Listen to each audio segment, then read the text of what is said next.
Hello guys, स्वागत है मेरे यूट्यूब चैनल माइनी विलम में आप सभी का। वीडियो के लास्ट तक बने रहिएगा तो सारा इन्फॉर्मेशन आपको मिलेगा ना। काफ़ी लोग जो होते हैं पूरा वीडियो नहीं देखते। तो चलिए वीडियो स्टार्ट करने से पहले कुछ बताता हूँ, और मेरे साथ जुड़े रहने के लिए चैनल को सब्सक्राइब जरूर कर लीजिएगा और मेरे टेलीग्राम में जुड़ जाना है। वहाँ काफ़ी इन्फॉर्मेशन मिलता है, जैसे कि आपको कोई फॉर्म आया है, कोई एग्ज़ाम का रिजल्ट आया, कोई नोटिस आया, मतलब जितने भी रिलेटेड होंगे माइनिंग से सारे इन्फॉर्मेशन वहाँ दिए जाते हैं। और एक इम्पोर्टेंट नोटिस है, SCCL का जो एग्ज़ाम है उसके लिए मैंने कुछ सेट बनाया है। आप लोग चाहेंगे तो मुझसे परचेज कर सकते हैं। कुछ इस तरह का है, अकॉर्डिंग टू सिलेबस बनाया गया है अच्छी तरह से। और इस नंबर पे आप कांटेक्ट कर सकते हैं हमको व्हाट्सएप या फिर कॉल करके। चलिए सिलेबस की ओर बढ़ते हैं। तो जो नए होंगे उनके लिए मैं थोड़ा बताना चाहता हूँ कि लगभग मैं यहाँ जो ऊपर में देख रहे हो ना, सारा का सारा कवर हो गया। लगभग एक दो छूटा हुआ, इसको अभी जल्दी कवर करने का कोशिश कर रहा हूँ। और नीचे से बता रहा हूँ अभी सारे वीडियो मिल जाएंगे, आप देख लीजिएगा। और अच्छा वीडियो है, पसंद आएगा आप लोग को। तो वाइस यहाँ से नीचे कवर कर रहे हैं। फर्स्ट एड कवर हो चुका है, पीट सेफ्टी कमेटी, वर्कमैन भी हो गया है, ड्रिंकिंग भी हो गया है, माइंड के रूल, तो ये सब हो चुके हैं। आज का जो टॉपिक होने वाला है बहुत महत्वपूर्ण है, और जो टॉपिक जो है ये है, काफ़ी लोग कमेंट कर रहे थे टाइप ऑफ एक्सप्लोसिव एंड ये टॉपिक जल्दी कवर करवाएं, तो पहले इसी को ले लेता हूँ। फिर यहाँ से दो बचेंगे, ऊपर से एक दो है, चार से पहले करना है, चार को एग्जाम है ना, तो इसको कवर करते हैं ना।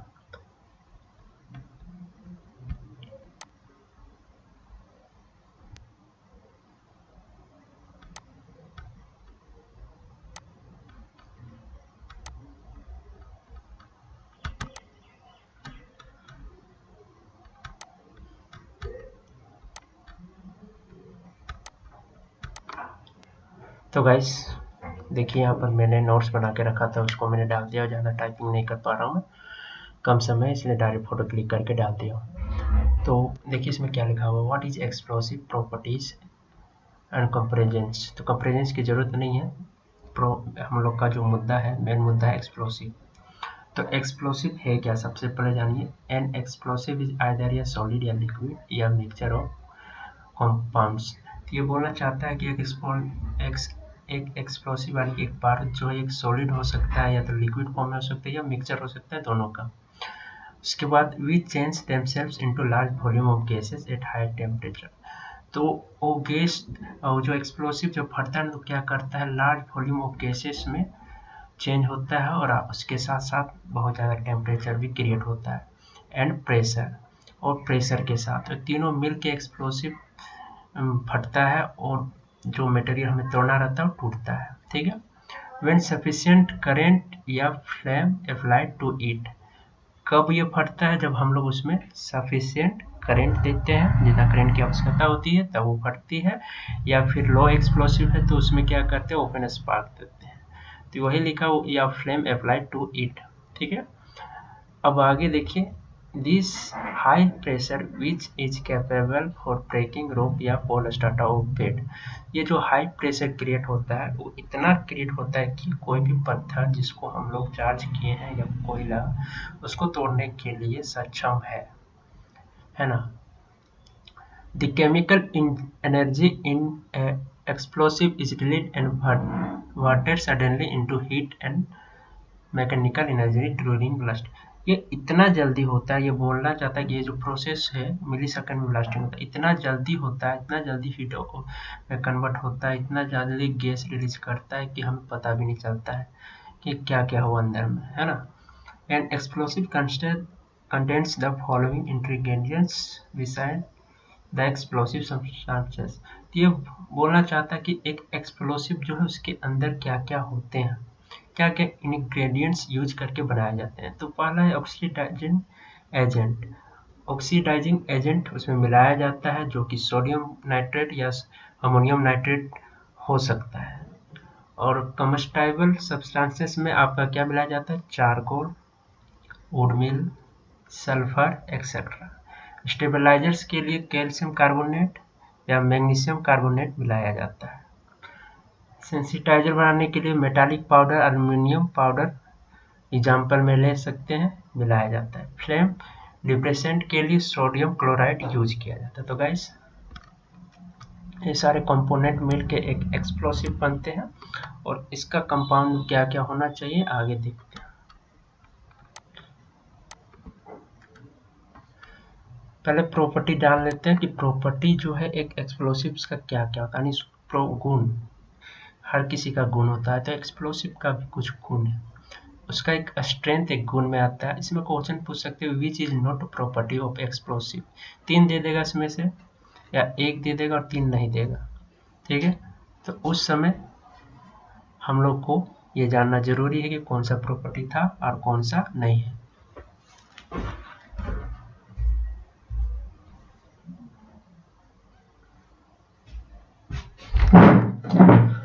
तो स्ट्रेंथ यानी ताकत, एक्सप्लोसिव्स का ताकत एक प्रॉपर्टी है। वेलोसिटी ऑफ डिटोनेशन, फटने की ताकत, कितना तेजी से फटता है ना।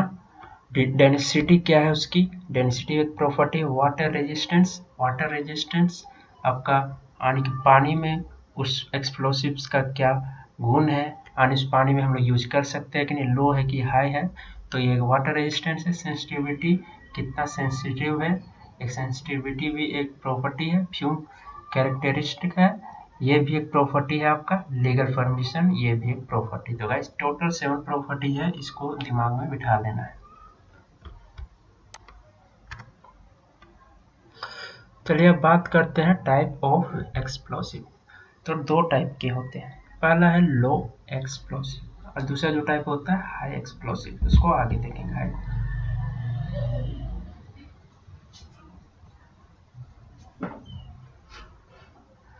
तो पहला लो एक्सप्लोसिव है, तो इसको पहले देख लेते हैं। इसका कंपोजिशन क्या है। कंपोजिशन में इसमें पोटेशियम नाइट्रेट मिलाया जाता है, लगभग जो है 60 से 75%। चारकोल 12 से 20% मिलाया जा सकता है। सल्फर 8 से 10%। इस तरह से 3 मटेरियल मिला के एक लो एक्सप्लोसिव हम लोग तैयार करते हैं। This explosives can not be use in underground. तो ये जो लो एक्सप्लोसिव है हम लोग अंडरग्राउंड में यूज नहीं कर सकते हैं, ये अंडरग्राउंड के लिए नहीं है। इसमें बहुत बढ़िया क्वेश्चन है कि कौन सा एक्सप्लोसिव हम लोग माइंस में यूज नहीं कर सकते हैं। तो लो एक्सप्लोसिव का एग्जांपल अगर जानेंगे तो आप कर पाएंगे, है ना। उसके बाद रिक्वायर्ड ओपन स्पार्क, इसको एक्सप्लोड करने के लिए हमें ओपन स्पार्क की जरूरत पड़ती है। ओपन स्पार्क का मतलब होता है कि एक क्रैकर जो दिवाली में लोग पटाखे फोड़ते हैं, उसमें लोग क्या करते हैं, माचिस की तिल्ली मारते हैं या तो फिर कोई और मटेरियल के द्वारा ओपन स्पार्क देते हैं, तो उसी को बोलते हैं ओपन स्पार्क। तो इसकी जो जरूरत है ओपन स्पार्क के द्वारा ब्लास्ट किया जा सकता है। और void, VOD, velocity of detonation, इसका बहुत ही कम है। VOD is less. एग्जाम्पल मैंने दे रखा है, गन पाउडर, यहाँ पर R छूटा हुआ है, कोई नहीं है, यहाँ R समझ लीजिएगा एक के बाद R, और क्रैकर्स।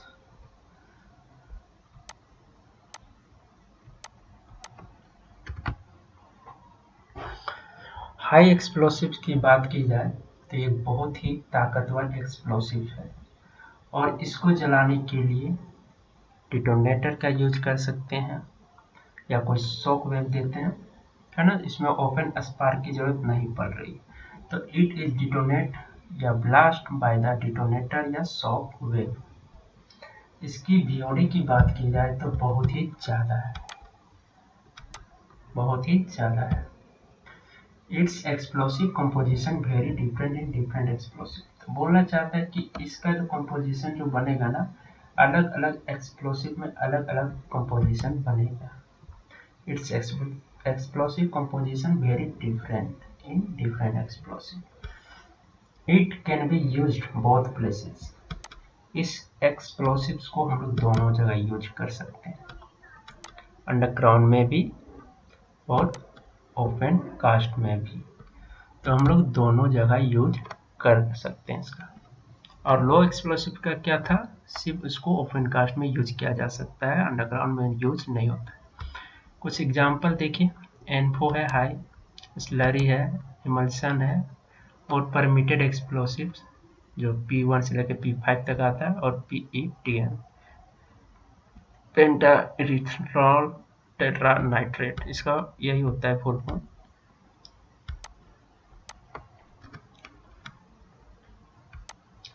अब बात करते हैं परमिटेड एक्सप्लोसिव की। तो ये जो परमिटेड एक्सप्लोसिव्स क्या है, पहला डिफिनेशन जानना बहुत जरूरी है। कोई भी चीज का शुरुआत उसका क्या बोलते हैं, उसको जड़ जानना जरूरी होता है, तभी जाकर अच्छा नॉलेज मिलता है।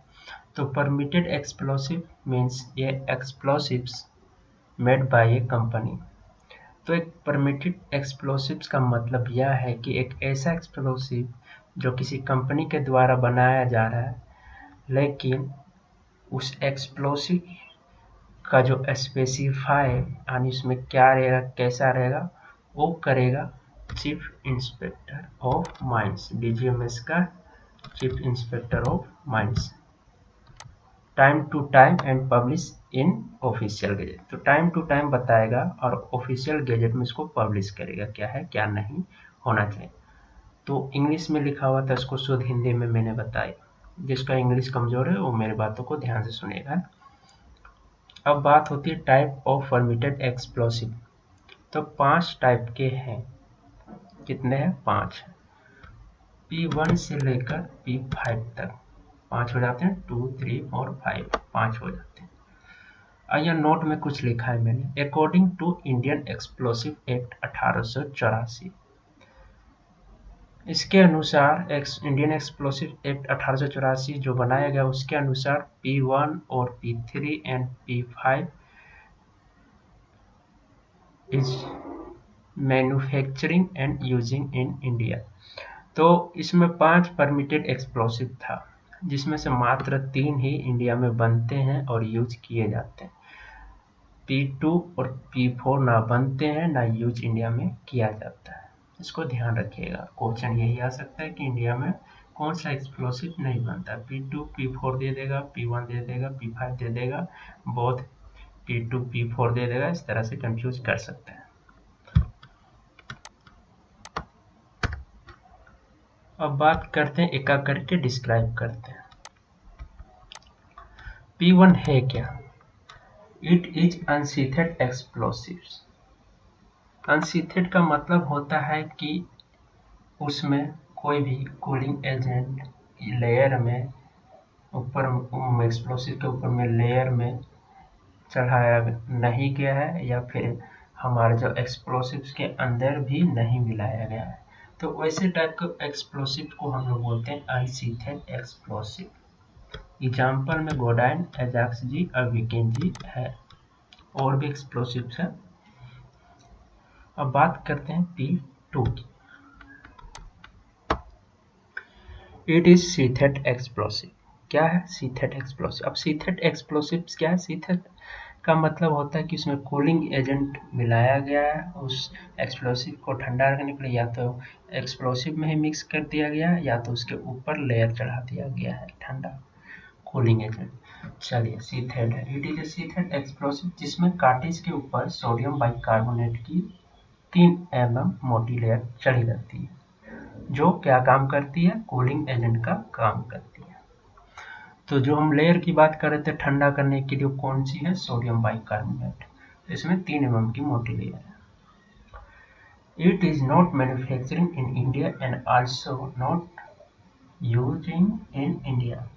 तो बात सीधी सी सिंपल है, P2 और P4 जो है ना इंडिया में बनती है ना यूज किया जाता है।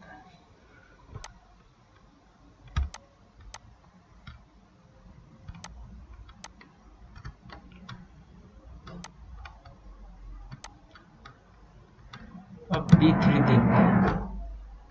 It is equivalent sheathed explosive. यह कैसा एक्सप्लोसिव है? इक्विवेलेंट शीथेड एक्सप्लोसिव, जिसमें कूलिंग एजेंट के रूप में यूज होने वाला सोडियम बाइकार्बोनेट कार्टिज के ऊपर लेयर में न चढ़ाकर एक्सप्लोसिव में ही मिक्स किया कर दिया। तो P2 जो था वो कहाँ था, लेयर में लेयर चढ़ाया गया था उसके ऊपर में, और इसमें लेयर ना चढ़ा के एक्सप्लोसिव में ही हम लोग सोडियम बाइकार्बोनेट मिक्स करके इसको सेफ बनाया जाता है। जितना सेफ बनाना है उतना ज़्यादा उसको सोडियम बाइकार्बोनेट यूज किया जाता है। तो P3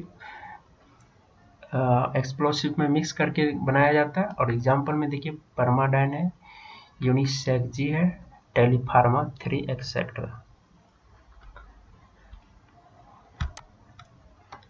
अब P4 की बात की जाए तो it is a ultra safe explosive. तो वो सब एक्सप्लोसिव जो था उससे भी सेफ एक्सप्लोसिव है P4।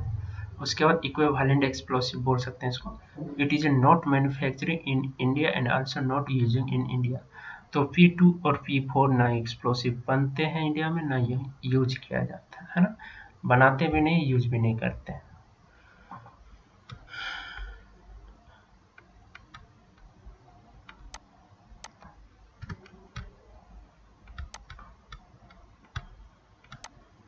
P5 देख लेते हैं।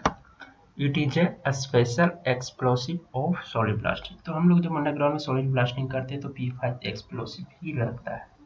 ये स्पेशल एक्सप्लोसिव बनाया गया सिर्फ सॉलिड ब्लास्टिंग के लिए। इसमें भी कूलिंग एजेंट, जो कूलिंग एजेंट है इसमें भी मिलाया जाता है, जो कि सोडियम बाइकार्बोनेट है।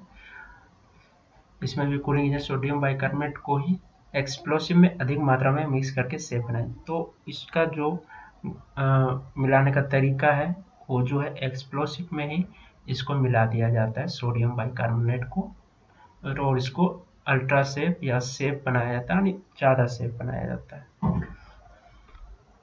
एग्जाम्पल में पेंटाडाइन, शक्तिकोल, सुपरकोल, टेलीफार्मा 5, ये सब एग्जाम्पल है।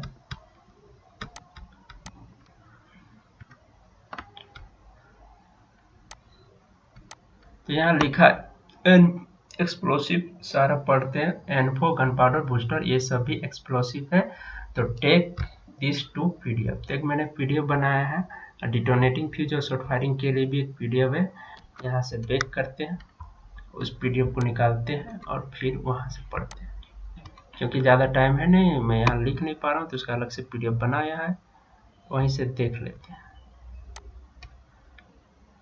एक्सप्लोसिव, तो पहले देखते हैं बूस्टर, गन पाउडर।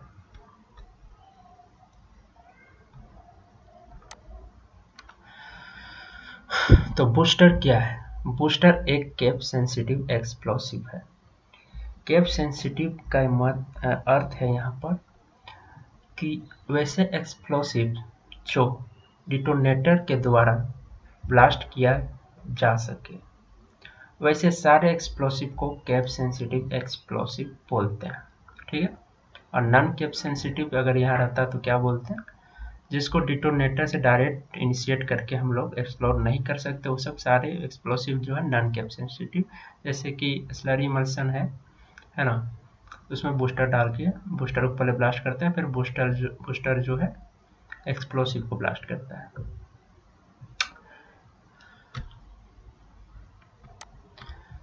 इसका यूज जो है ओपन कास्ट माइन में नॉन कैप सेंसिटिव एक्सप्लोसिव जैसे स्लरी इमल्सन एनफो के साथ किया जाता है। जैसे मैंने अभी बताया वही चीज लिखा। बूस्टर में PETN प्लस TNT का मिक्सचर होता है। तो बूस्टर में क्या कंपोजिशन होता है? PTN होता है प्लस TNT, या वाटर रेजिस्टेंस होता है। इसमें पानी में भी ब्लास्ट करेंगे ना तो अच्छे से ब्लास्ट हो जाएगा, क्योंकि वाटर रेजिस्टेंस है, वाटर को झेल सकता है। इसका VOD देखने कितना ज़्यादा है, 7000 मीटर पर सेकेंड अप्रोक्स होता है, यानी कि 7 किलोमीटर बोल सकते हैं इसको पर सेकेंड। इतना तेजी से 1 सेकेंड में 7 किलोमीटर दूरी तक ये फट सकता है, समझिए कितना तेज है। देखिए बूस्टर दिखने में कुछ इस प्रकार का दिखता है ना। ओपन कास्ट में ट्रेडिंग किए होंगे तो जरूर देखें। और गन पाउडर देखिए कैसा दिखता है, छोटा छोटा कोयला जैसा दिख रहा है। इसको यूरिया भी बोलते हैं, जो खेतों में डाला जाता है ताकि हमारी फसल में कीड़े ना लगे, अच्छे हो। अब गन पाउडर का कंपोजिशन क्या है? चारकोल जो है 15% मिलाया जाता है। आप अपने से भी बना सकते हैं गन पाउडर, बहुत ईजी है। चारकोल मिल जाएगा 15%, सल्फर 10%, पोटासियम नाइट्रेट 75%, टोटल 100% हो जाता है। यह एक्सप्लोसिव माइंस में उपयोग नहीं होता है, गन पाउडर माइंस में यूज नहीं करते हैं, गन पाउडर यूज नहीं हो रहा है। एनफो इसका फुल फॉर्म है अमोनियम नाइट्रेट फ्यूल ऑयल। इसका क्वेश्चन आ जाता है, एनफो का ही पूछ देता है कि इसका फुल फॉर्म क्या है, तो ये देख लीजिए अमोनियम नाइट्रेट फ्यूल ऑयल। तो इसका मिक्सचर कंपोजिशन बोल सकते हैं क्या है, अमोनियम नाइट्रेट 94%, डीजल फ्यूल 6%।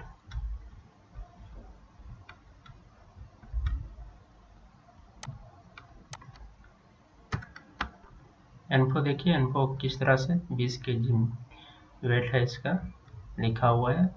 देखिए इसका अंदर का भाग में दिख नहीं रहा, लेकिन यहाँ पर देखिए यही है वो चीज, जॉन एक्स एक्सप्लोसिव डेंजर। अब एनफो के बारे में कुछ जानकारी ले लेते हैं। यह एक्सप्लोसिव मुख्य रूप से अमोनियम नाइट्रेट यानी कि यूरिया व डीजल का मिक्सचर होता है। तो कंपोजिशन मैंने दिखा दिया था। इसका VOD 3500 मीटर पर सेकेंड है, यानी 3.5 किलोमीटर पर सेकेंड। इस एक्सप्लोसिव में वाटर रेजिस्टेंट पुअर होता है। तो यह एक्सप्लोसिव जहाँ पर वाटर एरिया वहाँ पर काम नहीं आता है ना, पुअर रेजिस्टेंस से वाटर की। यह एक्सप्लोसिव मिक्सचर स्किन में जलन पैदा करती है। तो ये जो यूरिया है ना, अगर इसको डायरेक्ट हाथ से छूते हैं ना तो हाथों में जलन पैदा करेगी, हो सकता है इन्फेक्शन हो जाए, हाथ चले, कुछ भी हो सकता है। इसके लिए वर्कर्स इसको हैंडल करते समय गम बूट और रबर हैंड ग्लव्स यूज करते हैं।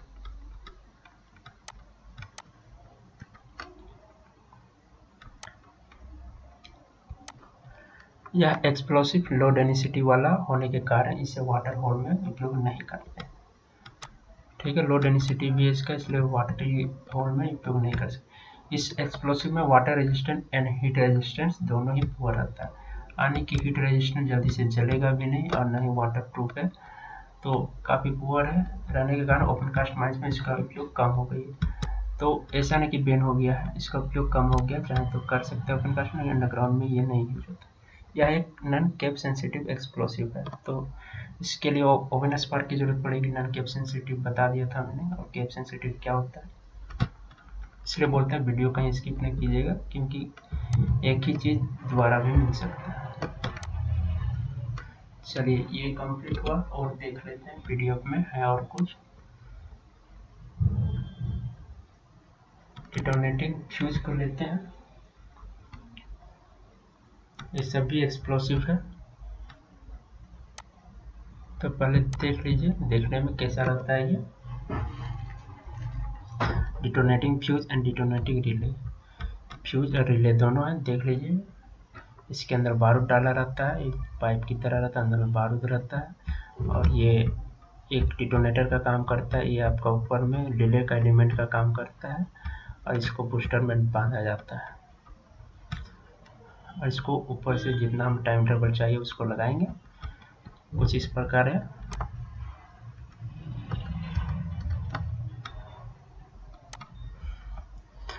तो डिटोनेटिंग फ्यूज, डिटोनेटिंग कोड और सेफ्टी फ्यूज तीनों एक ही बंदा है ना, तीनों का अलग अलग नाम है लेकिन एक ही बंदा है। तो DF को detonating fuse and safety fuse के नाम से भी जाना जाता है। यह 100 मीटर, 200 मीटर, 300 मीटर के रोल में आता है। ये जो रोल मैंने दिखाया, देखिए रोल है, तो इस रोल को पूरा खोलिएगा तो इस प्रकार से मीटर में आएगा। इसका यूज ओपन कास्ट ब्लास्टिंग में फ्यूज पलीता के रूप में किया जाता है, यानी जैसे मैंने बताया ओपन कास्ट का ये बारूद है, अंडरग्राउंड में यूज नहीं होगा। और इसको बूस्टर में जिस तरह से डिटोनेटर फंसा के हम लोग या नोनल से ब्लास्टिंग करते हैं तो नोनल लगाया जाता है। तो एक टेक्निक है, डिटोनेटर ना यूज करके, नोनल ना यूज करके हम लोग डिटोनेटिंग फ्यूज भी लगा के ब्लास्ट कर सकते हैं। इसके अंदर PETN या TNT एक्सप्लोसिव 20 मिलीग्राम पर मीटर लेंथ के अनुसार भरी रहती है। तो मैंने बोला था फिगर में जैसे दिख रहा था एक पाइप, ये पाइप दिख रहा था, इसके अंदर होल है, इसी में 20 मिलीग्राम पर मीटर के अनुसार भरा गया है TNT और PATN है जो है ये जो एक्सप्लोसिव है भरा गया है। इसका VOD 6500 मिलीसेकंड पर होता है, यानी कि काफ़ी अच्छा VOD है, बहुत जल्दी फटेगा ये।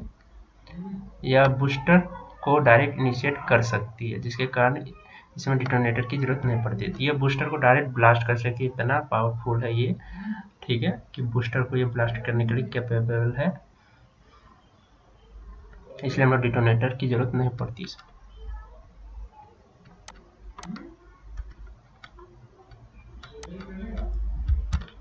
ओपन कास्ट वर्किंग में डिटोनेटिंग फ्यूज के द्वारा होने वाले ब्लास्टिंग में डिले प्रोवाइड करने के लिए डिटोनेटिंग रिले का यूज करते हैं, है ना।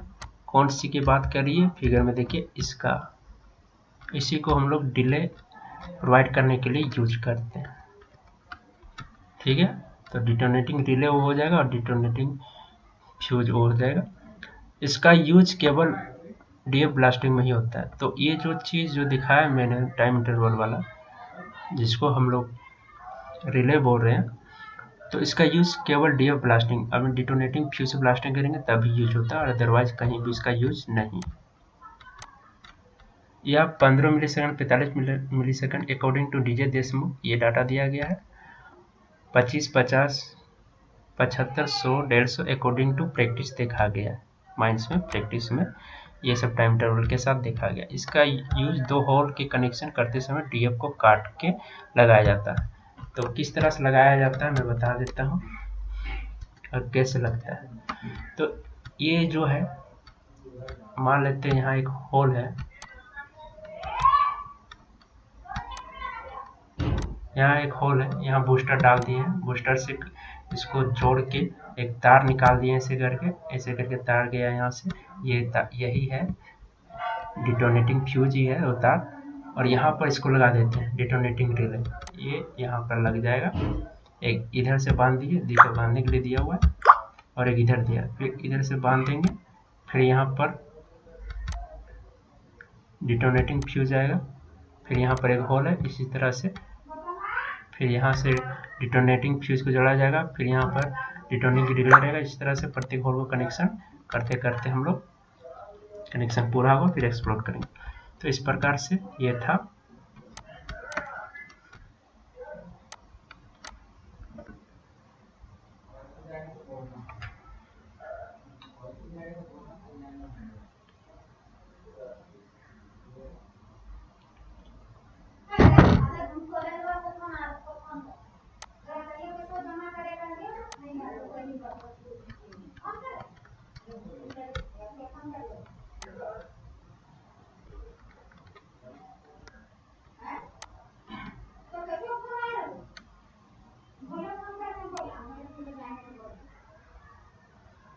तो डिटोनेटिंग फ्यूज हुआ, कंबस्टर हो गया। शॉर्ट फायरिंग में कुछ है, इसको देख लेते हैं।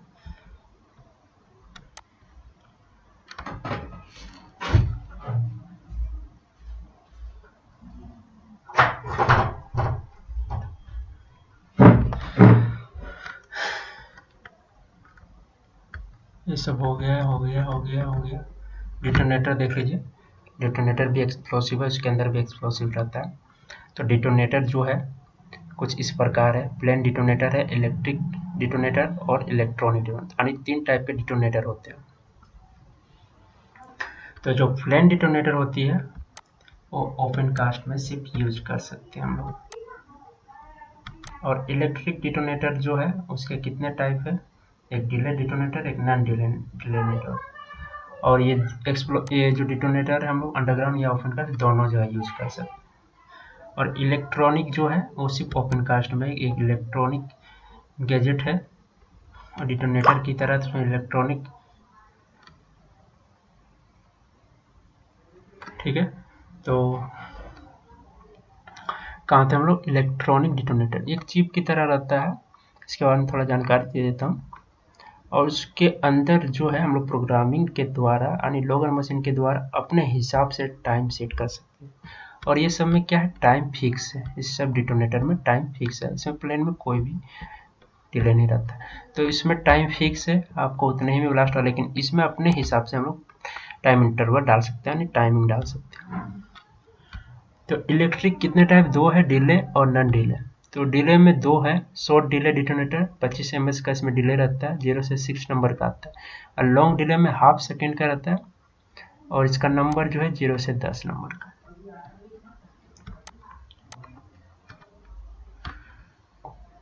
एक अच्छा सा फिगर ड्रॉ किया गया, उसके अंदर यानी इंटरनल में क्या क्या रहता है। देखिए एक डिटोनेटर है, ये फिगर में ड्रॉ किया गया है। ये इलेक्ट्रॉनिक डिटोनेटर है, ये इलेक्ट्रिक डिटोनेटर, दोनों में अंतर क्या है। दोनों के नीचे में बेस चार्ज होता है जो कि PETN, ठीक है, ये डाला जाता है। उसके बाद प्राइम चार्ज ये ऐसे रहता है, दोनों में है। उसके बाद देखिए डिले एलिमेंट यहाँ पर डाला गया फिक्स है, और फ्यूज हेड जो है इसके ऊपर है। कैसे जलेगा इसको भी मैं बताऊँ, इसको ध्यान से सुनिएगा। पहले दिखा देता हूँ क्या क्या एलिमेंट। डिले एलिमेंट इसका नीचे है, इसका यहाँ पर है ऊपर में। फ्यूज हेड इसका ऊपर से देखिएगा तो फर्स्ट में है, और इसको ऊपर से देखिएगा तो सेकेंड में है। निफ्रिन प्लग है ऊपर में, उसके बाद लीड वायर है, यहाँ पर टैग रहता है कितना नंबर रहता है। और ये जो है डिले एलिमेंट एक चिप रहता है, जैसे मैंने बताया एक चिप है, इसमें अपने से हम लोग प्रोग्रामिंग करके अपना टाइम इंटरवल डाल सकते हैं। तो ये फटता कैसे है, इसमें ब्लास्ट कैसे होता है। जब हम लोग यहाँ से इलेक्ट्रिक शॉक देते हैं ना, तो ये क्या करता है, फ्यूज हेड जलता है, फ्यूज हेड जलता है तो इसको जलाता है। तो इसमें जितना ज़्यादा बारूद है, जितना MS है, वो अपना टाइम लेता है, उसके बाद एक्सप्लोड कर देता है प्राइम चार्ज को, और उसका प्राइम चार्ज बेस चार्ज को। तो इस तरह से ये एक्सप्लोड हो जाता है। और इसमें देखिए चिप वाला में क्या है, इसमें हम लोग 25 MS दिए हैं, 25 MS यहाँ रुकेगा, होल्ड करके रखेगा करंट को। उसके बाद फ्यूज हेड को जलाएगा, उसके बाद प्राइम चार्ज जलेगा, फिर बेस चार्ज जलेगा। तो इस तरह से एक्सप्लोड हो जाता है। उसके बाद एक्सप्लोसिव को भी एक्सप्लोड कर देता है। तो इस प्रकार से एक्सप्लोजन होता है।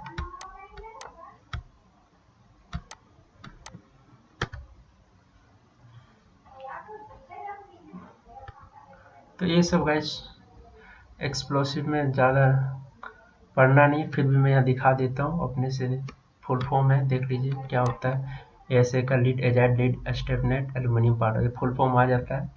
PETN का देखिए पेंटा इरिथ्रिटोल टेट्रानाइट्रेट।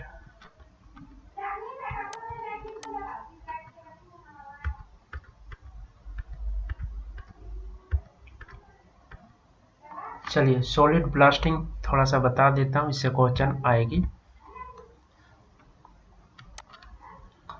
तो परमिशन DGMS से ली जाएगी, फर्स्ट डिग्री ऑफ गैसिसिम के लिए पहले हो रही है बात। मैनेजर के द्वारा स्पेसिफाइड ब्लास्टिंग होल पैटर्न का यूज किया जाएगा। यूज ओनली P5 एक्सप्लोसिव, जो परमिटेड का P5 उसी को यूज होगा। Explode time interval between first and last detonators should not exist 150 mm। यानी पहला जो हमारा डिटोनेटर फट रहा है, उसके बाद जो फटते फटते लास्ट में जाता है, जो लास्ट फटने वाला, तो दोनों के बीच जो टाइम इंटरवल 150 mm से एक्सीड नहीं होना चाहिए। दो लगातार डिटोनेटर के फटने के बीच का इंटरवल 60 ms से अधिक नहीं होगी। यानी एक के बाद दूसरा जो फटेगा उसके बीच का टाइम इंटरवल 60 ms से अधिक नहीं होगी, ठीक है। दो होल्स के बीच का डिस्टेंस 60 सेंटीमीटर से कम नहीं होगी। तो जो दो होल किया हुआ ब्लास्टिंग के लिए वो 60 सेंटीमीटर से कम नहीं होगी, ज़्यादा करना है। यदि दो अगल बगल होल में सेम नंबर का डिटोनेटर यूज करते हैं तो 60 सेंटीमीटर से कम किया जा सकता है, परंतु 30 सेंटीमीटर से कम नहीं, ठीक है। तो एक ही नंबर का, जैसे एक नंबर का हम डिले एलिमेंट वाला डिटोनेटर लिया है, तो उस समय हम लोग 30 सेंटीमीटर से कम नहीं कर सकते, 60 सेंटीमीटर से प्रोविजन था, ठीक है।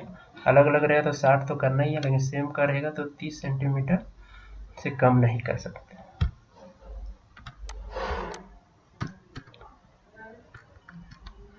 जिस फेस में ब्लास्टिंग करनी है उस फेस की IUPAC में हवा जो होगी, इंटरमीडिएट वेंटिलेशन कंडीशन में जो हवा होगी 284 यानी 284 मीटर क्यूब पर मिनट से कम नहीं होगी, जिस फेस में को ब्लास्टिंग करना है। फेस में 20 मीटर या 18 मीटर रेडियस तक गैस की जांच की जाए। एक है अकॉर्डिंग टू DGMS सर्कुलर और एक CMR।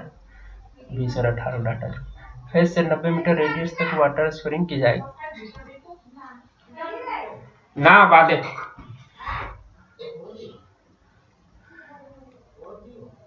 फेस से 90 मीटर रेडियस तक वाटर स्प्रिंग की जाएगी। ठीक है, 90 मीटर के एरिया तक वाटर स्प्रिंग भी करना है।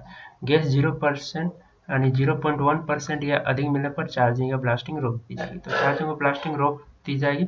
उसके बाद फिर हम लोग प्रोसेस करेंगे गैस को हटाने के लिए, यानी कि ब्लास्ट नहीं करेंगे, वहाँ पर प्रोसेस करेंगे, वहाँ हवा भेजेंगे, उस गैस को डाइल्यूट करते हुए सरफेस की ओर लेके चल देना है। उसके बाद फिर जाँच करेंगे और फिर कम होगा फिर ब्लास्ट करेंगे। प्रत्येक होल में 1000 ग्राम से अधिक बारूद चार्ज नहीं किया जाए। तो पर होल में 1 kg से अधिक बारूद चार्ज नहीं किया जाएगा।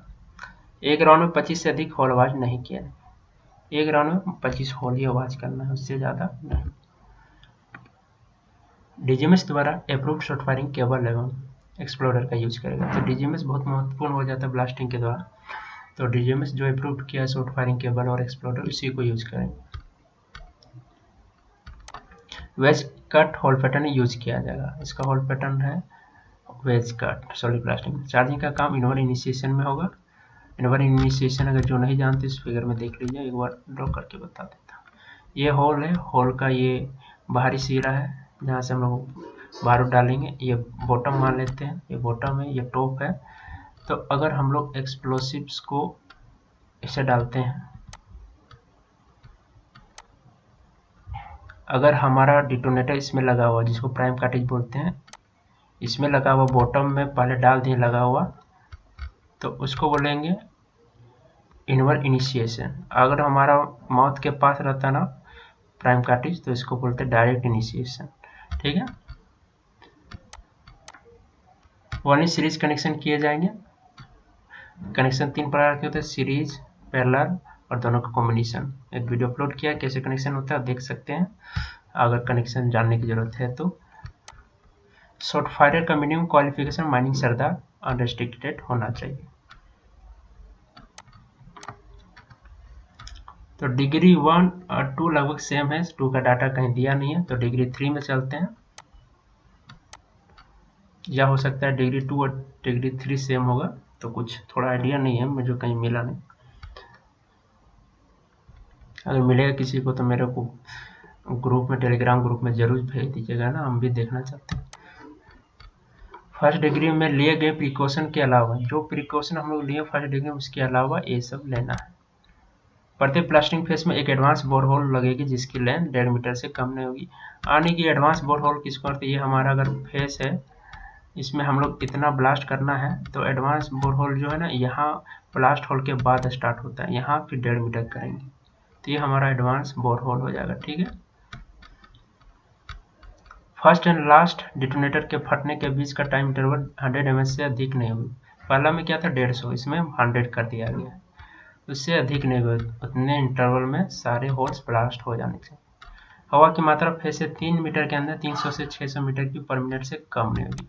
हवा की मात्रा 3 मीटर के अंदर फेस जो है आपका, उसके 3 मीटर के अंदर इतना तेजी से बढ़ना चाहिए। स्टेमिंग वाटर एम्पूल से की जाएगी। जो स्टेमिंग मटेरियल यूज की जाएगी वाटर एम्पूल। अगर स्टेमिंग जानते होंगे कंपोजिशन क्या, स्टेमिंग कैसा होता है, वाटर एम्पूल से भी बनाया जाता है और सॉइल से भी बनाया जाता है, सैंड से, उसमें मिक्सचर होता है। इसका वीडियो तो अपलोड किया है मैंने, आप लोग देखे होंगे तो ठीक है। प्रत्येक होल में 565 ग्राम से अधिक एक्सप्लोसिव चार्ज नहीं किया जाएगा। तो थर्ड डिग्री में कितना है 565 ग्राम। 0.5% या उससे अधिक गैस मिलने पर चार्जिंग या ब्लास्टिंग का काम रोक दिया जाएगा। फेस में लोकल मिथेनोमीटर डिटेक्टर का यूज किया जाएगा, जिसका शॉर्टकट में LMD बोलते हैं। शॉर्ट फायरर जो होगा, जो ब्लास्ट करेगा शॉर्ट का, उसका क्वालिफिकेशन क्या होगी, ओवरमैन सर्टिफिकेट मिनिमम अनरेस्ट्रिक्टेड।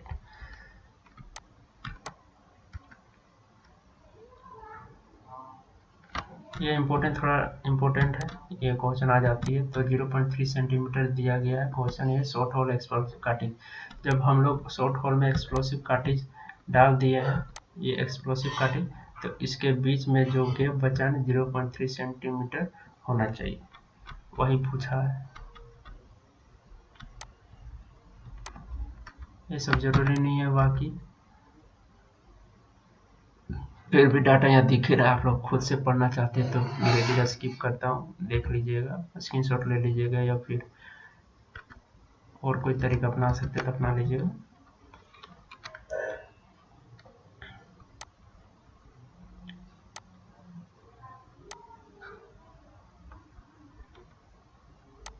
और इसमें कुछ बचा हुआ डेक चार्जिंग एक है, इसको देख लीजिए। डेक चार्जिंग ये काफ़ी इम्पोर्टेंट है, इसको मैं बता देता हूँ। फिगर को देखिए क्या क्या किया गया, मैं तो बताऊंगा ही।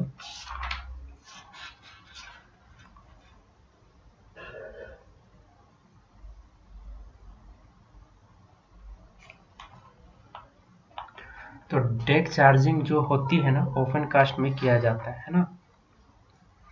और इसका ज़रूरत क्यों पड़ता है हम लोग को डेक चार्जिंग का? इसका ज़रूरत इसलिए पड़ता है क्योंकि बेंच में कहीं भी चट्टानें हो सकती है या कुछ नरम मिट्टी भी हो सकती है। जब हम लोग होल करते हैं, चट्टान में होल होता है, उसके बाद हो सकता है बीच में नरम मिट्टी, फिर चट्टान है। तो इस तरह से इरेगुलर शेप जब हमारा मिलता है तो उस समय हम लोग डेक चार्जिंग करते हैं। ठीक है, तो हमारा जो बारूद होगा वो कहाँ पर होगा? हार्डवेयर, जहाँ पर हार्ड सरफेस है वहाँ पर। Massive sand stone, shale stone, MSS shale, MSS L, तो ये सब अल्टरनेट स्ट्राटा लेयरिंग होता है, इसके कारण हम लोग डेक चार्जिंग करते हैं। तो हार्ड एंड सॉफ्ट रहता है। तो देखिए किस तरह से चार्ज किया जा रहा है। इसको एक होल ले लेते हैं, ये लेयर था, देख लिए लेयर, अब ये होल है हमारा। लगभग में बॉटम में 50% एक्सप्लोसिव हम लोग डाल देते हैं, जितना हम लोग यूज करने हैं। तो बेस चार्ज में होता है। उसके बाद डेकिंग लिखा हुआ है, यहाँ पर हम लोग स्टेमिंग किए, डेकिंग यहाँ लिखा हुआ है, यहाँ स्टेमिंग हो गया। फिर यहाँ पर कॉलम चार्ज किए एक्सप्लोसिव, फिर यहाँ डेकिंग लिखा हुआ, फिर यहाँ पर हम लोग स्टेमिंग किए, फिर एक्सप्लोसिव डाले, फिर स्टेमिंग किए। तो इस तरह से अगर जब हम लोग ब्लास्टिंग करते हैं तो इसको डेक चार्जिंग बोलते हैं।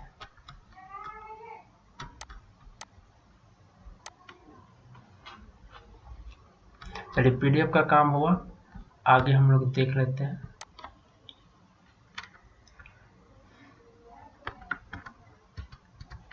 तो दो एक्सप्लोसिव और है, SMS और SME, जो काफ़ी इम्पोर्टेंट है। तो इसका फुल फॉर्म देखिए, साइट मिक्स्ड स्लरी। कंपोजिशन की बात की जाए तो अमोनियम नाइट्रेट प्लस H2O जल, डीजल,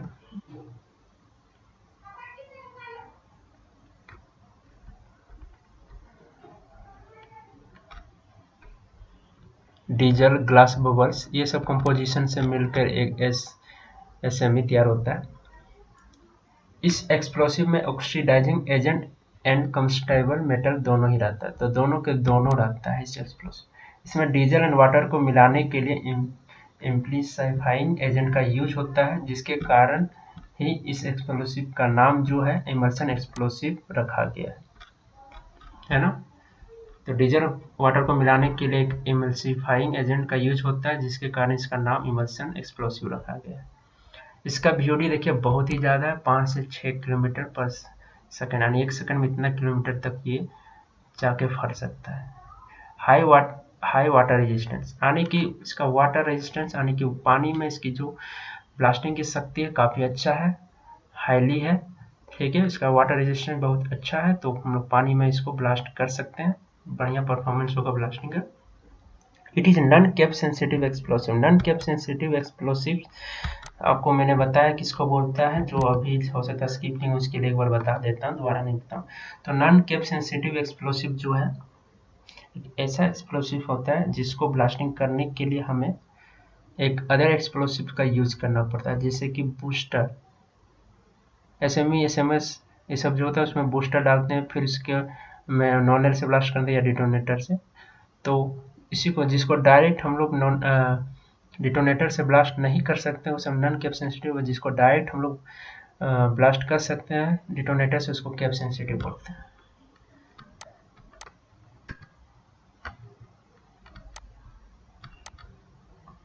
अब देखिए SMS के बारे में, साइट मिक्स्ड स्लरीज का फुल फॉर्म है। यह एक्सप्लोसिव सॉलिड और लिक्विड लिक्विड, जेली दोनों के रूप में होती है। तो जेली में भी रह सकती है, जिसको लिक्विड भी बोल सकते हैं, और सॉलिड में भी ये पाया जाता है। तो दोनों तरह से बनाया जा सकता है। इस एक्सप्लोसिव में ऑक्सीडाइजर और फ्यूल सैनिटाइजर दोनों ही लिक्विड फॉर्म में होती है, जिसे गाढ़ा करने के लिए ग्वार गम मिलाया जाता है। तो ऑक्सीडाइजर और फ्यूल सैनिटाइजर दोनों लिक्विड फॉर्म में रहती है, जिसको गाढ़ा हम लोग करते हैं, उसके लिए ग्वार गम मिलाया जाता है। ग्वार गम को क्रॉस लिंकिंग एजेंट भी कहते हैं। ये दोनों को मिलाने का भी काम करता है। इसका VOD 3.3 किलोमीटर पर सेकंड बोल सकते हैं, या 3300 मीटर पर सेकंड। इसका ताकतवर है, काफी ताकतवर है। हाईली वाटर रेजिस्टेंस है, यह पानी में काफी अच्छा वर्क करता है। यह एक्सप्लोसिव नॉन कैप सेंसिटिव के साथ साथ कैप सेंसिटिव भी बनाया जा सकता है। तो SMS जो है कैप सेंसिटिव भी बनाया जा सकता है, नॉन कैप सेंसिटिव, यानी कि दोनों अपने हिसाब से बनाया जाता है इसको। तो जैसा बनाना चाहेगा कंपनी वैसा बनाया जा सकता है।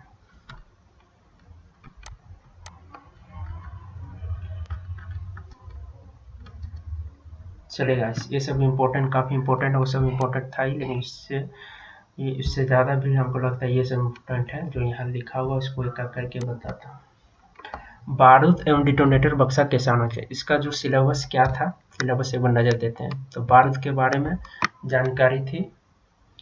बारूद सिलेबस एक बार नज़र डालते हैं सिलेबस में।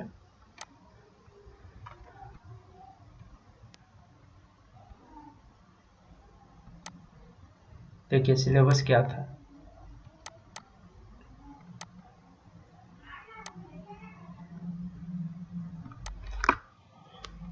टाइप ऑफ एक्सप्लोसिव, ये क्लियर हो गया। And it's transport and use in mines, Khan के अंदर इसका उपयोग एवं परिवहन, यानी खान के अंदर इसको कैसे ले जाते हैं, इसको यूज कैसे करते हैं। यूज आपको देखे होंगे डिग्री 1, डिग्री 2, डिग्री 3 जो था वो बताया यूज कैसे करते हैं हम लोग। अब इसको लेके कैसे जाते हैं वो सब जानना है। एक्सप्लोसिव वैन में कैसे क्या होता है वो सब है ना। और लास्ट वाला है, ठीक है। वीडियो काफी लंबा हो रहा है लेकिन टॉपिक भी काफी बड़ा है।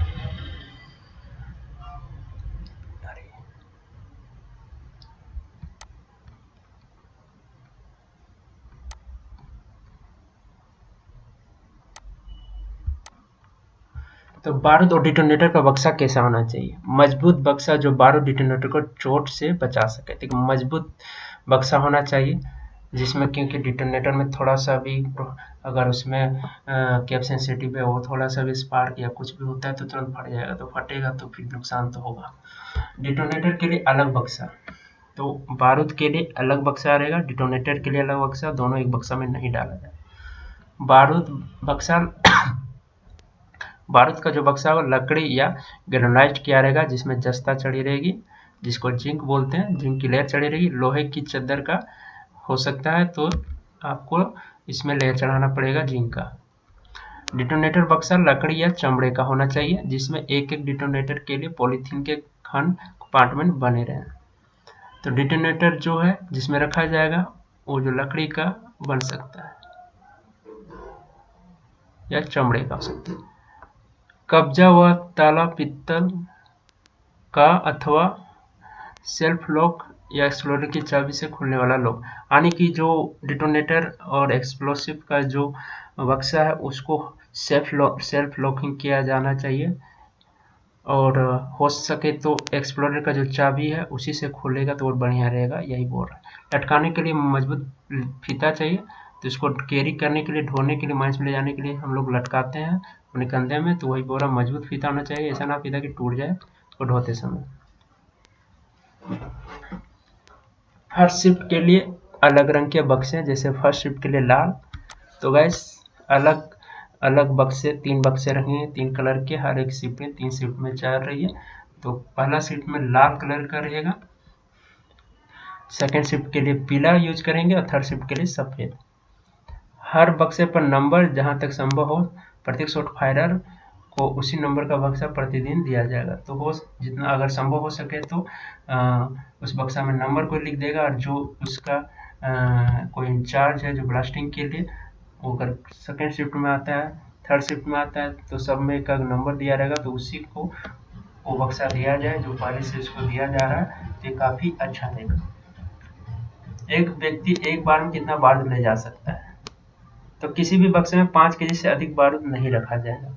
लेकिन डीजीएमएस का परमिशन मिलता है ना, तो उसमें 5 केजी से ज़्यादा किया जा सकता है, नहीं 10 केजी तक किया जा सकता है। बारूद की ढुलाई और हैंडलिंग में सॉफ्टवेयर किन बातों की सावधानी रखेगा? एक बक्से में एक प्रकार का बारूद अधिकतम 5 केजी, उसमें कोई और वस्तु नहीं रखेगा, ये सब सावधानियां लेगा। डिटोनेटर अलग बक्से में डिटोनेटर के 2 तार शॉर्ट सर्किट करके रखे जाएंगे, ठीक है, आपस में जोड़ देगा तो शॉर्ट सर्किट हो जाता है, इसको करके रखेगा।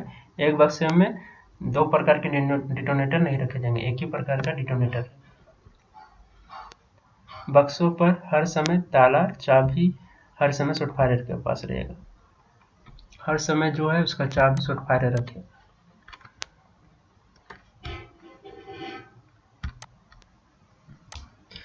बक्सा तभी खोला जाएगा जब बारूद या डिटोनेटर निकालना है, निकालकर तुरंत बंद कर देंगे, है ना, फालतू में बक्सा को नहीं खोलना। बक्से से डिटोनेटर तभी निकाला जाएगा जब उसकी तुरंत जरूरत हो, जब हमें जरूरत पड़ेगी तभी हम लोग डिटोनेटर निकालेंगे, नहीं जैसे दिखावटी के लिए हम लोग नहीं निकालेंगे। बक्से रिजर्व स्टेशन में ही रखेंगे, फेस में तभी ले जाएंगे जब होल हो चुके हैं। तो माइंस के अंदर एक रिजर्व स्टेशन बनाया जाता है जहाँ पे बारूद और डिटोनेटर सब रखे जाते हैं। जब हमारा फेस तैयार हो जाता है और हमारा तैयार हो जाता है तब उसको हम वहाँ जाके यूज करते हैं। बक्से रखने की जगह चाल काफी ठीक हो, आसपास बिजली के और उपकरण ना हो। तो जहाँ पर हम बक्से रख रहे हैं वहाँ बिजली का उपकरण नहीं रहना चाहिए, चाल काथी यानी कि रूप अच्छा होना चाहिए। बक्से तली पर घसीटे नहीं जाएंगे, है ना, उसको घसीट के नहीं ले जाना, अच्छे से उठा के ले जाना, हल्के से उठाकर रखेंगे। डिटोनेटर बक्से को बारूद बक्से से दूर रखें। ये जो एक्सप्लोसिव और डिटोनेटर जो अलग अलग रखे जाएंगे थोड़ा दूरी पे। तकनीक समय के लिए बारूद को डिटोनेटर जेब में नहीं रखेंगे, थोड़ा सा समय के लिए जेब में आप डिटोनेटर नहीं रखेंगे। कैप लैम्प बैटरी कंधे से नहीं कमर में बेल्ट से लटकाएंगे। हेड पीस या बैटरी बारूद या डिटोनेटर पर ना गिरे, इसका ध्यान रखेंगे। ढुलाई मैनेजर द्वारा अथॉराइज्ड व्यक्ति ही करेंगे, यानी कि एक्सप्लोसिव कैरियर के द्वारा ही किया जाए, वो नशे में नहीं रहना चाहिए, ये भी देखना है। उनके पास बीड़ी सिगरेट आदि नहीं रहेगा, ये भी देखना है। डॉली के सीढ़ी पे सिंह के साथ बारूद ले जाने का क्या सावधानी है? तो ये सब काफी महत्वपूर्ण था इसको ले जाने के लिए। अब इसको देखते हैं कि डॉली सीढ़ी सब सिंकिंग शाफ्ट में क्या प्रिकॉशन दिए गए हैं। डॉली केज में बारूद बक्से के साथ शॉर्टफायर एक्सप्लोसिव कैरियर रहेंगे, परंतु कोई अन्य व्यक्ति नहीं रहेगी। सीढ़ी चढ़ते उतरते समय बक्सा शरीर से बंधा रहेगा, जब भी सीढ़ी पर चढ़ेंगे बक्सा को बांध के रखना चाहिए। सिंकिंग चैनल में प्राइमिंग कार्टिज सरफेस पर बनाए जाए। जब सिंकिंग शाफ्ट होता है तो प्राइमिंग कार्टिज सरफेस पर बनाया जाता है, उन्हें केवल शॉर्टफायर नीचे ले जाएगा। तो सिंकिंग शाफ्ट में जो है प्राइम कार्टिज शॉर्टफायर ही लेके जाता है, वे मोटे फेल्ट के थैले में या मजबूत बक्से में होंगे ताकि चोट ना लगे। खान में बारूद रखने की जगह, तो रिजर्व स्टेशन में रखा जाता है। कहाँ रखा जाता है? Reserve station. रिजर्व स्टेशन किसे कहते हैं? खान में बारूद रखने के लिए मैनेजर द्वारा निर्धारित जगह को रिजर्व स्टेशन कहते हैं, या एक डिस्ट्रिक्ट में फेस में से कुछ बाहर जगह होती है। कुछ डाटा है इंपॉर्टेंट लग रहा है हमको, नीचे देखना पड़ेगा, देख लेते हैं। रिजर्व स्टेशन में उतना ही बारूद रखा जा सकता है जितना उस शिफ्ट के लिए जरूरी। डिटोनेटर का बक्सा बारूद बक्से से 3 मीटर दूर रहता है, बक्से से ताला लगा हुआ।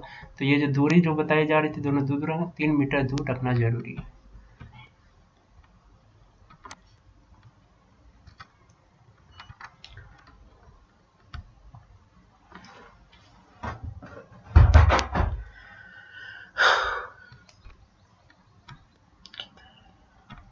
रिजर्व स्टेशन में बारूद रखने से पहले क्या सावधानी रहेंगे? तो रिजर्व स्टेशन में बारूद रखने से पहले कुछ सावधानी है। रिजर्व स्टेशन में बारूद या डिटोनेटर बक्सा रखने से पहले चाल काफी देख लेंगे, कोई ढीला कोयला पत्थर ना हो, तो ये सब देख के हम लोग रख पाएंगे। रिजर्व स्टेशन कैसा होना चाहिए? रिजर्व स्टेशन का बनावट है ना, स्ट्रक्चर देख लीजिए।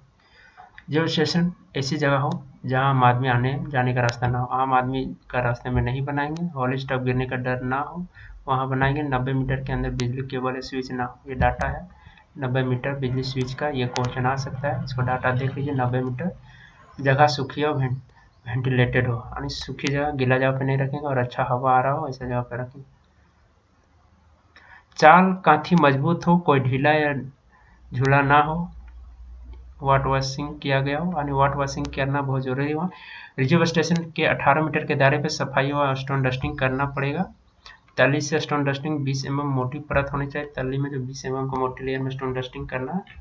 रिजर्व स्टेशन के गिर्द फेंसिंग और रिजर्व स्टेशन लिखा हो, आने वहां पर लिख देंगे रिजर्व स्टेशन, कोई बोर्ड लगा देंगे।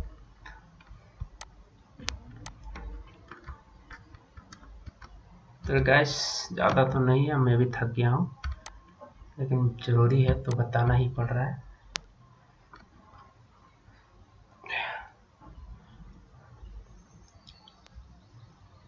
थोड़ा सा गैस, थोड़ा सा रुकिएगा।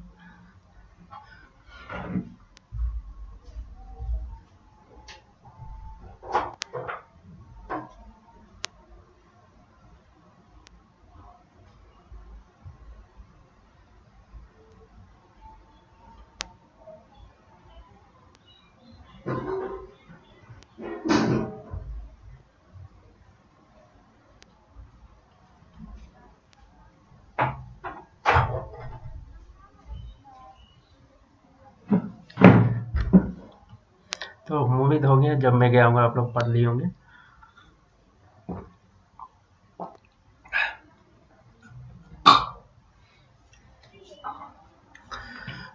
बारूद की भारी मात्रा में ढुलाई, यानी कि एक्सप्लोसिव्स को हम लोग ले जाना आना कैसे करते हैं, वो सारी चीज़ें काफ़ी इम्पोर्टेंट है, सिलेबस यही था। तो भारी मात्रा में बारूद ढुलाई के बारे में डीजीएमएस ने क्या शर्तें निर्धारित की है। तो डीजीएमएस का जो बंदा है काफ़ी सख्त रहता है माइंस में, सारे कुछ उसी के अनुसार चलाए जाते हैं। पाबंदी देखिए क्या है, प्राइमिंग स्टेशन या ब्लास्टिंग की जगह तक भारी मात्रा में बारूद की ढुलाई सूरज की रोशनी में ही की जाएगी। सूरज की रोशनी में ही ढुलाई की जा रही है। एक समय पर एक राउंड से अधिक का बारूद नहीं ढोया जाएगा, यानी एक राउंड में जितना यूज करें उससे ज़्यादा एक समय में बारूद नहीं ढोएंगे। फिर जरूरत है तो जाके लेके आइए मैगजीन से बारूद, है ना। बारूद चार्जिंग से अधिक 30 मिनट पहले ही ले जाएगा, ये इंपॉर्टेंट डाटा है। क्वेश्चन इसमें उठता है कि एक्सप्लोसिव जो है जहाँ पर हम लोग को ब्लास्ट करना है उस एरिया में कब लेके आना है, 30 मिनट पहले। इसको एकदम नोट कर लीजिए, 30 मिनट पहले।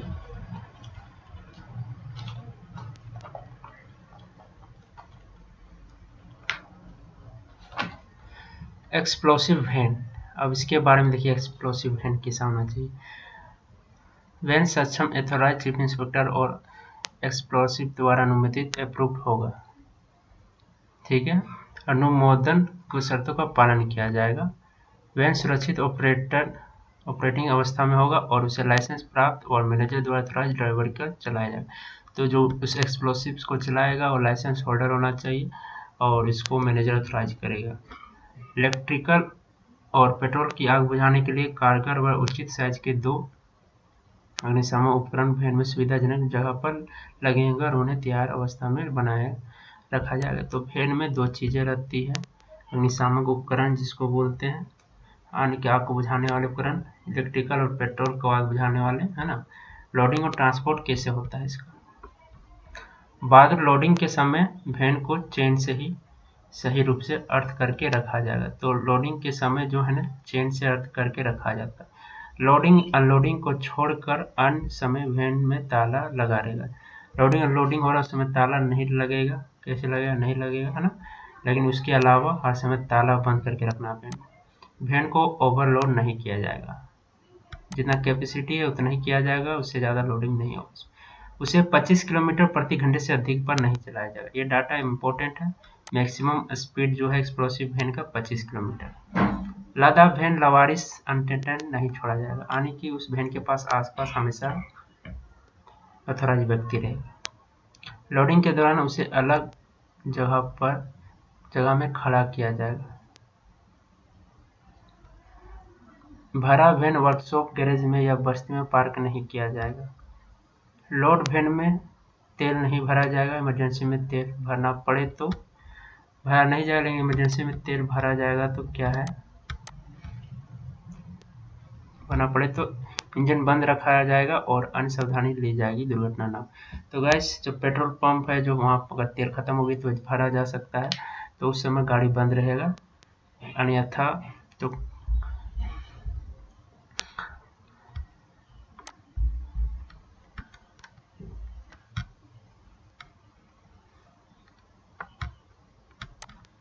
जहां गहरे होल यानी डीप होल की ड्रिलिंग हो रही है उस क्षेत्र में ड्रिल किए गए होल में बारूद भरा नहीं जाएगा। ठीक है, ड्रिलिंग हो रही तो साथ में हम लोग बोलेंगे चार्जिंग भी करेंगे तो वो काम नहीं करना। भेन की जांच, और भेन की जांच देखिए 24 घंटे में एक बार सक्षम व्यक्ति सावधानी से जांच करेगा। अग्निशामक उपकरण भरे हुए को ठीक जगह पर रखे होंगे। इलेक्ट्रिक वायरिंग पूरी तरह से इंसुलेटेड और हो तो मजबूत से लगी हो, यानी कि इलेक्ट्रिक का वायर जो है स्पार्क ना पैदा करे, इसी कारण इंसुलेटेड होना बहुत जरूरी है। वो सब देखेंगे 24 घंटा में एक सक्षम व्यक्ति ये सब जांच करे। चेसिंग इंजन बॉडी साफ हो, तेल ग्रीस लिपटा ना हो, है ना। टंकी व पाइप से तेल लीकेज ना हो, तो तेल भी लीकेज नहीं होना चाहिए। बत्ती, ब्रेक, स्टीयरिंग ठीक काम कर रहे हो, वह जांच रिपोर्ट संलग्न पन्ना नंबरदार खाते में लिखकर हस्ताक्षर करेगा। तो ये कोई पन्ना है जिसको लिखा है सजिल्द पन्ना नंबरदार, तो उसमें लिखकर साइन करेगा वो व्यक्ति जो जांच किया है। निगरानी कैसे किया जाता है? खान परिसर में ढुलाई का कार्य ओवरमैन की ओवरऑल देखरेख में होगा, है ना। खान में जब आएगा तो माइंस में जो एक्सप्लोसिव फैन है उसका जो ढुलाई वो हमेशा ओवरमैन के ओवरऑल देखरेख में होगा। वह बारूद ट्रांसपोर्ट और हैंडलिंग से पहले उसमें लगे व्यक्ति की तलाशी लेगा कि उनके पास बीड़ी, सिगरेट, माचिस, लाइटर या मोबाइल ना हो। तो ये सब जो चीज़ें हैं आग लगा सकती है, इसलिए ये सब चीज़ें बैन है। तो वह ट्रांसपोर्ट और हैंडलिंग के समय ये सब चीज़ चेक करेगा। इस तरह से निगरानी होता है। मैनेजमेंट देखिए, खान के मैनेजर भारी मात्रा में बारूद की ढुलाई और हैंडलिंग के बारे में उचित कोड ऑफ प्रैक्टिस बनाकर लागू करेगा। तो भारी मात्रा में ढुलाई हो रहा है तो इसे कोड ऑफ प्रैक्टिस बनाया जाता है, जिसको COP बोलते हैं। केवल प्रशिक्षित और ऑथराइज व्यक्ति काम में लगाए जाएंगे, जो उसके बारे में जानते हैं या ऑथराइज किया गया वही सब काम करेंगे। व्यक्तियों को निजी बचाव का साधन, पर्सनल प्रोटेक्टिव इक्विपमेंट दिए जाएंगे और उनका उपयोग करेंगे। तो PPE दिया जाएगा, उससे हेलमेट होता है, जूते होते हैं और भी चीज़ होते हैं, तो वो सब दिए जाएंगे और इसका यूज किया जाएगा। तो गैस वो टॉपिक काफ़ी लंबा था तो मैंने ख़त्म कर दिया है। कैसा लगा वीडियो कमेंट करके बताइएगा, लाइक वीडियो को जरूर कीजिएगा और मेरे चैनल में जल्द से जल्द जुड़िए। मिलते हैं नेक्स्ट वीडियो में आप सभी से जल्द ही। तैयारी आप लोग जम के कीजिए और उम्मीद है अच्छा क्वेश्चन मिलेगा और आप लोग बना पाएंगे।